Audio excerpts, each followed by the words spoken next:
தென்னாடுடைய சிவனை போற்றி, எந்நாட்டவர்க்கும் இறைவா போற்றி. அனைவருக்கும் வணக்கம். கன்னி ராசிக்குண்டான ஏப்ரல் மாத பலன்களை பத்தி பார்க்கலாம். கன்னி ராசியை பொறுத்த வரைக்கும் பாத்துட்டீங்கன்னா, ராசிக்குள்ளேயே கேது இருந்து நிறைய குழப்பங்கள், மனக்குழப்பங்கள், முடிவெடுக்க முடியாம ஒரு சர்ப்பத்தினுடைய ஆட்டம் ரொம்ப ஜாஸ்தியா இருக்கும். இது எண்ட் ஆக போகுது உங்களுக்கு, அதனால பயப்பட வேண்டாம். ஏப்ரல் மே உங்களுக்கு 18ஆம் தேதி ராகு பயிற்சி ஆகுது. ராகு பயிற்சியானா உங்களுக்கு இருக்கக்கூடிய அத்தனை கிரக சூழ்நிலைகளுடைய தாக்கங்களும் மேல போயிடுவார். அதாவது கேது தடையை கொடுத்து, எல்லா கிரகத்தோட கேது பெரிய கிரகம். அப்ப எந்த ஒரு நல்லதையும் செய்ய விடாம தடுத்துட்டு அவர் அங்க நின்றுட்டு இருக்காரு.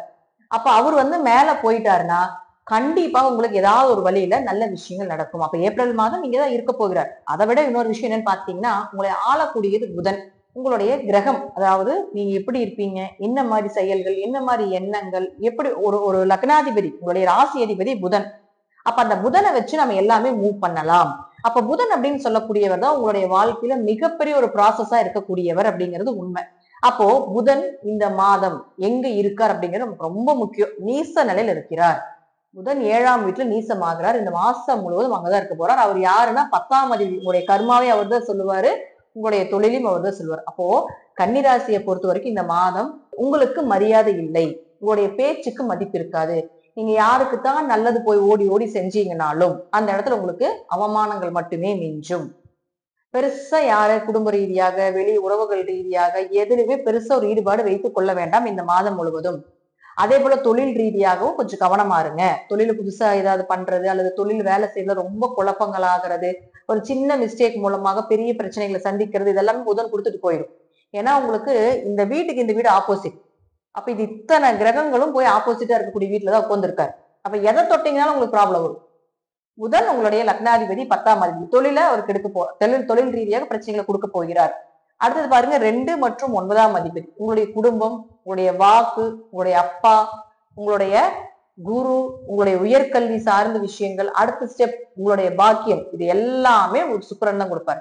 அப்ப சுக்கிரன் பாருங்க இங்க உச்சமா தான் இருக்காரு. ஆனா ராகு சனியோட சேர்ந்திருக்கார், பிளஸ் சூரியனோட சேர்ந்திருக்காரு. இதெல்லாமே ஒரு கூட்டு கிரக சேர்க்கை அவ்வளவு சிறப்பு கிடையாது. சூரியன் சனி சேர்றது, சூரியன் ராகு சேர்றது, சுக்கிரன் சனி சேர்றதெல்லாம் அவ்வளவு சிறப்பான ஒரு அமைப்பு கிடையவே கிடையாது.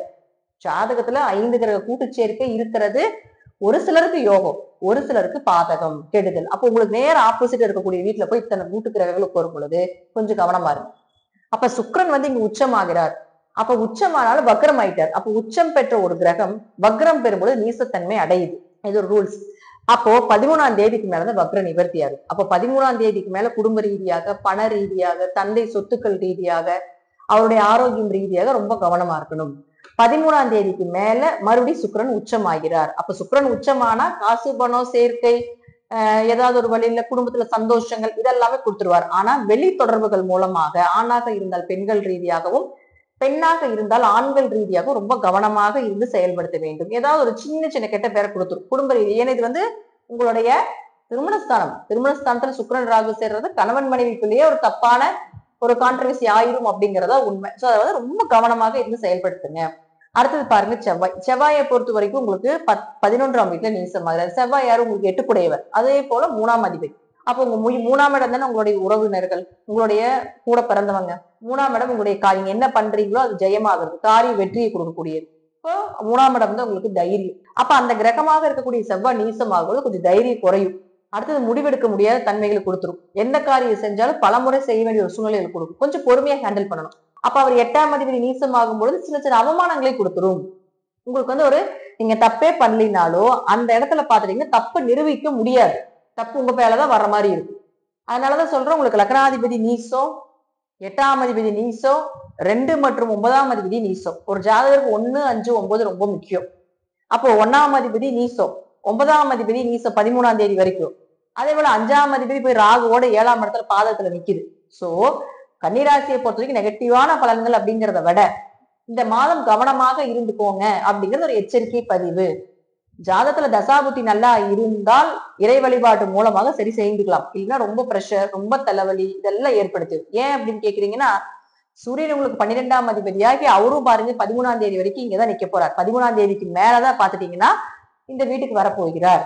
8ஆம் வீட்டுக்கு வரப்போகிறார். இப்ப 7ல இருந்தாலும் கூட சூரியன் நேரா பாக்குறதுனால சூரியன் கேது சேர்க்கை அப்படிங்கிறது சூரியனை கேது பார்த்தா ஒரு தடை உடைக்கும் அப்படிங்கறத எடுத்துக்கலாம். அப்ப 13ஆம் தேதிக்கு மேல அங்க வந்தாலும் 12ஆம் அதிபதி மறையுது. அப்ப கெட்டவன் கெட்டால் கிட்டிடும் ராஜயோகம் 13ஆம் தேதிக்கு மேல இருக்கு. அதே போல உங்களுக்கு பாருங்க, குரு அப்படின்னு சொல்லக்கூடிய நம்ம ஆஸ்யூஷுவலா சொல்லிருப்போம். குரு உங்களுக்கு 4 மற்றும் 7ஆம் அதிபதி 9ஆம் வீட்டுல இருக்கிற ஒரு யோகம். குரு மூலமா தப்பிச்சுக்கலாம். குரு உங்க ராசியை பார்க்கறதுனாலே ஏதாவது ஒரு வழியில் தப்பிச்சுக்கலாம். ஆனா இருப்பினும் கொஞ்சம் கவனமா இருங்க. அடுத்தது சனி. இந்த பதிவை பார்க்கும்போது சனி உங்களுடைய ராசிக்கு 7க்கு வந்துருவார். 5 மற்றும் 6ஆம் அதிபதி 7ல. ஆண் குழந்தை பிறப்பது, குழந்தை செல்வத்துக்கு ஏதாவது செலவு செய்கிறது, ஒரு சர்ஜரி பண்ணி குழந்தை பிறக்க வேண்டிய ஒரு சூழ்நிலைகள் இதெல்லாம் ஏற்படுத்தி கொடுத்துரும். 5 கூடையவர் 7க்கு வந்ததுன்னா கொஞ்சம் கணவன் மனைவிக்குள்ள குழந்தைகள்னால பிரச்சனை வரும் அப்படிங்கிற அமைப்பு உண்டு. சோ அதுலயே கொஞ்சம் கவனமா இருந்துக்கோங்க. கன்னிராசியை பொறுத்த வரைக்கும் இந்த மாதம் பெருமாளுடைய வழிபாடும், அதே போல நின்றுட்டு இருக்கக்கூடிய பெருமாள், குருவாயூரப்பர், திருப்பதி பெருமாள், இது போல நின்றுட்டு இருக்கக்கூடிய பெருமாள் வழிபாடு ரொம்ப ரொம்ப ரொம்ப ரொம்ப சிறப்பா இருக்கும். நீங்க திருப்பதி தான் போய் வழிபாடு பண்ணணும், குருவாயூர் தான் போய் வழிபாடு பண்ணணும்னா போயிட்டு வரலாம். ஒரு தடவை போயிட்டு இருந்தீங்க, ஓரளவு ரிசல்ட் கிடைக்கும். அப்படி இல்லை அப்படின்னா அருகில் இருக்கக்கூடிய ஏதாவது ஒரு பெருமாள் ஆலயத்துல போய் கொஞ்சம் வழிபாடு பண்ணினீங்கன்னா இந்த கன்னி ராசிக்காரர்கள் இந்த மாதம் ஓரளவுக்கு நம்ம சரி பண்ணி கொண்டு போறதுக்கு உண்டான வாய்ப்பை இந்த பெருமாளுடைய கடாட்சத்தின் மூலமாக நமக்கு நிச்சயமாக கிடைக்கும் அப்படிங்கிறதுல மாற்று கருத்தே கிடையாது. நன்றி. இன்னும் ஒரு நல்ல பதிவுல சந்திக்கலாம். திருச்சிற்றம்பலம், தில்லையம்பலம், ஸ்ரீ நரசிம்மத்துடைய சரணம். குரு 10ல் வரும்பொழுது என்ன சொல்லுவாங்கன்னா பதவி பறி போகும் அப்படிங்கறது சொல்லுவோம். ஆனா அது என்ன அப்படின்னா இருக்கின்ற பதவியிலிருந்து இன்னொரு பதவிக்கு போக வேண்டிய ஒரு சூழ்நிலைகளை கொடுக்கும். நல்ல பதவி, உயர் பதவியே கிடைக்கும் அப்படிங்கிற அமைப்பு. அதே போல உட்கார்றதுக்கு கூட நேரம் இருக்காது. அந்த அளவுக்கு வேலை பளு ஜாஸ்தியா இருக்கும். அவ்வளவு வேலைகள் உங்களுக்கு அப்படிங்கிறதுக்காகத்தான் அதை சொல்லுவாங்க. சோ 10ல் குரு வரக்கூடிய காலங்கள் இருக்கின்ற இடத்திலிருந்து இன்னொரு இடம், பெரிய இடத்துக்கு போக வேண்டிய ஒரு சூழ்நிலைகளை நிச்சயமாக இந்த கன்னி ராசிக்கு இந்த குரு ஏற்படுத்தி கொடுப்பார்.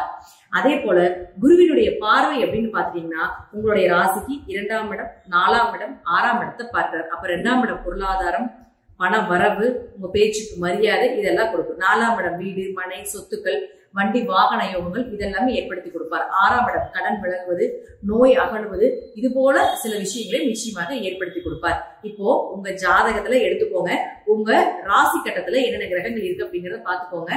நான் இந்த ஸ்கிரீன்ல சொல்லியிருக்கிறது போல இந்த ஸ்டார் போடக்கூடிய கட்டங்கள்ல எந்த கிரகங்கள் இருக்கின்றதோ அந்த கிரக ரீதியான பலன்கள் முற்றிலும் நிச்சயமாக இந்த வருடம் உங்களுக்கு நடந்தே தீரும் அப்படிங்கறதுல மாற்றம் கிடையாது. ஃபர்ஸ்ட் பாத்துட்டீங்கன்னா இந்த ஸ்டார் போட்டிருக்கக்கூடிய கட்டங்கள்ல புதன் இருந்தால் பெயர், புகழ், மதிப்பு, மரியாதை இதெல்லாம் நடந்தே தீரும். தொழில் வளர்ச்சி உண்டு. நிறைய பிரான்ச்சஸ் அமைக்கக்கூடிய ஒரு அமைப்பை ஏற்படுத்தி கொடுப்பார். புதிய தொழில் தொடங்குவதற்குண்டான வாய்ப்புகளை ஏற்படுத்தி கொடுப்பார். அதே போல இந்த காலகட்டங்கள்ல நீங்க செய்யக்கூடிய வழிபாடுகள் உங்களுடைய பழைய பாவ கர்ம மூட்டையை கழிப்பதற்குண்டான வாய்ப்பையும் கொடுக்கும். ஏன்னா 10ஆம் இடங்கிறதா நம்மளுடைய கர்மாவை சொல்லக்கூடிய ஒரு இடம். அப்போ அந்த புதனை குரு தொடர்பு கொண்டால் நிச்சயமாக உங்களுடைய பழைய கர்ம மூட்டையை கழிப்பதற்குண்டான வாய்ப்பை கொடுக்கிறார் அப்படிங்கறத அர்த்தம்.